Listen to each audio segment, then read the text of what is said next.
When will social justice warriors go away? We're so tired of their constant whining over nothing.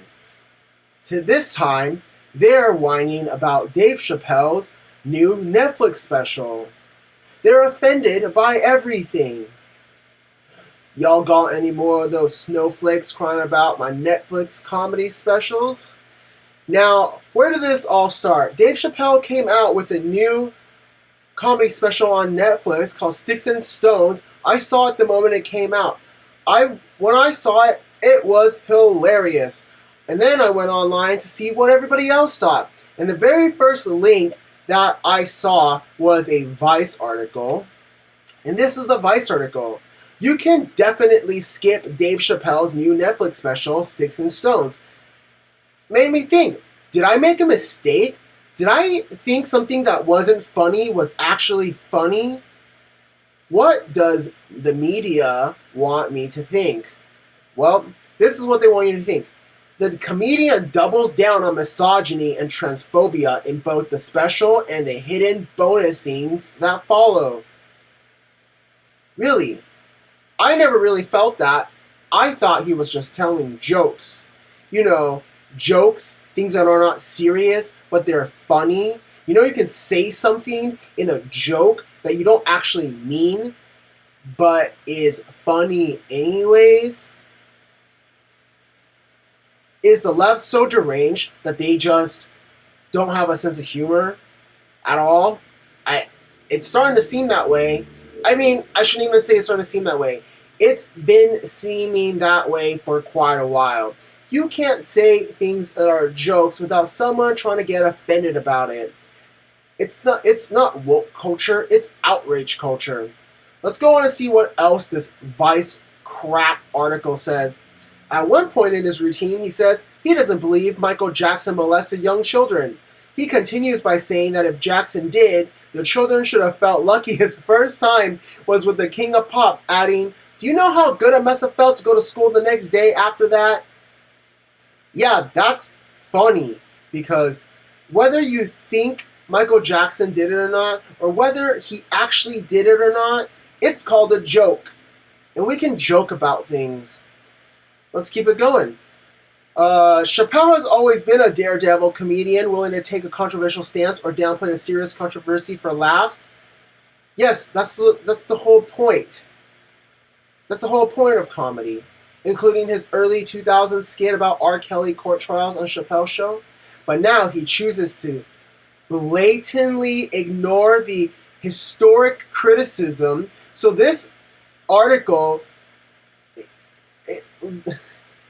we'll go to that in a second, against his style of comedy and new loud and clear criticism from the trans community. Okay? So we'll go to both of those links eventually. And this is written by somebody named Taylor Hoskin. So let's look at this. So this article they're claiming is the historic criticism. This article is written in 2017. How does that count as historic criticism? Dave Chappelle's new stand-up is offensive in all the wrong ways. The jokes were mean and lazy. There were something I never thought I'd see. Dave Chappelle punching down. Alright, let's see what this guy has to say. So believe me when I say I love Dave Chappelle, and believe me when I say this 13-year-old wait has felt like an eternity, and believe me when I say I was disappointed by these first two specials. Yes, I believe you when you say you're just a snowflake who likes to be offended at things. This is one of his criticisms, the historic criticisms. He's struggling to keep up with modern culture and what is controversial and what is just cruel. And you'll see this is a common theme. Somehow these woke journalists, writer, crybaby snowflakes, they're like, oh, you can't tell cruel jokes anymore. You can't say jokes that are mean. You can't say jokes. The arc of that routine is warped with so many bait and switches, self-depreciation, basic piss jokes, and crushing truths. Yeah, I don't even know what to say. Okay. So he's got this. One of his other criticisms. A throwaway line about a tranny's dick popping out had my eyes rolling. The line about trans people tricking men into sleeping with them made me deeply upset and confused. Well, guess what you can do? Turn it off. If you can't stand listening to some jokes told by a comedian, turn it off. And then go read, I don't know, like CNN or something. Again, I was waiting for the F you, nephew, I have kids to feed moment from his earlier ghetto bit. It never came. The jokes were mean. They were lazy. They were something I never thought I'd see. David Chapelle punching down. Oh no! Alright, well, let's take a look at who this guy is. Oh wait, before we get there. Live look at Vice. Oh no, crying so much. And fans of awesome comedy. Alright, let's look at this. This is the author of that last article. Is this guy funny to you? Have you seen him in a comedy club before? You think this guy knows what funny is? I don't think so, because he looks in the mirror every day. And, I mean, you do the math. Alright, now if you just keep on looking through more articles from mainstream outlets, you would think that this is a terrible comedy special. Dave Chapelle was stuck in the 80s. He made a career pushing the envelope, but his material, including the N-word, is no longer edgy. I mean, it kind of is, because you're still not allowed to say it. I get it, Dave Chapelle, Vulture article. I get it, Dave Chapelle. It's hard to be a comedian in your mid-40s. I don't know what this person's talking about. Plenty of people are funny in their mid-40s. Joe Rogan was funny in his mid-40s. George Carlin was funny all the way until he was dead. Plenty of comedians have long careers all the way into their 40s, 50s, 60s. Comedians are funny. It's like the only people who have problems being a comedian in their mid-40s are these types of comedians trying to be woke, who have adopted woke SJW culture, and now they don't know what to joke about because everything they try to joke about, they can't. Let's read some of this article. He's proud of his trans jokes, dismissive of cancel culture, which everyone should be. You should never apologize to liberals. You should never apologize when they're crying about something, and when they're trying to cancel you, just ignore them. The only time cancel culture works is if you allow it to work. If someone tries to cancel you, ignore them. And defensive of celebrity status. Overall, he comes off as a rich old man yelling at today's kids to get off his expansive lawn.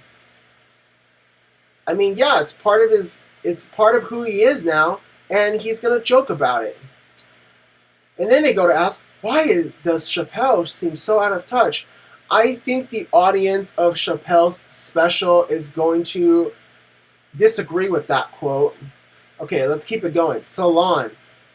This particular Salon writer is very, very concerned about the cruelty and the mean-spirited of Dave Chapelle jokes. You can see here, she says, What happened to Dave Chapelle? The cruelty of sticks and stones is the sign of the times. Dave Chapelle is completely attuned to the mean spirit of 2019. The mean spirit. Oh, let's see how many times she wants to mention it. She says here, but we're speaking of today's nonchalant cruelty. Cruelty is a frequently used spice in all kinds of comedy. In 2019, when cruelty is a headliner, cruelty is in fashion. And so much of today's cruelty is born of economic divide. This is the writer of that article. I'm not going to say, but I think you could deduce why she thinks cruelty is a common theme in her life. We're just going to move on. Okay, so this article wants to question, has Dave Chapelle finally gone too far? These are the criticisms. Comedy may be about pushing boundaries, but many critics feel that that Chappelle's aggressive transgressiveness may be well tarnishing rather than burnishing his legacy. Chappelle is devolving from an insightful and vulgar counterculture comedian into a darker, more mean-spirited social commentator. What's their obsession with cruelty and mean-spirited?